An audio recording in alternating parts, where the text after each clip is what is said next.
Reactive arthritis બી same એન્કલોઝિંગ વાળા સ્પેક્ટ્રમમાં આવે, arthritis ગ્રુપમાં આવે ને એન્કલોઝિંગ નું એમાં એક્સ્ટ્રીમ ફોર્મ હોય છે, એ ગ્રુપમાં જ આવે. સોરાયસિસ ને આ બધા સેમમાં.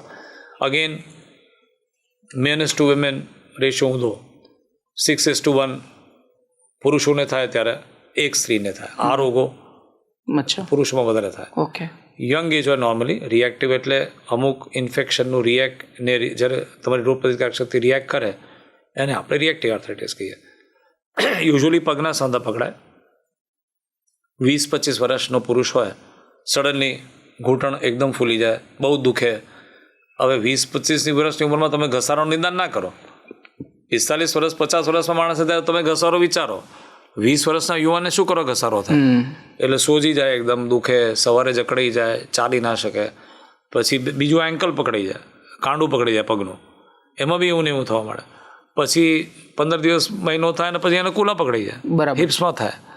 એટલે એને આપણે રિએક્ટ, અને જો મહિના 2 મહિનામાં નીકળી જાય આ બધું, ઘણી વાર એક જ ઘૂંટણમાં થાય નીકળી જાય, બરાબર, એને આપણે રિએક્ટિવ આર્થરાઇટિસ કહીએ. ઓકે. અમુક વારે 2-4 વર્ષ પછી જ્યારે જંતુઓ તમારા શરીરમાં આવે ત્યારે ફરી પણ થઈ શકે, બરાબર છે, તો એને રિએક્ટિવ આર્થરાઇટિસ કહેવાય.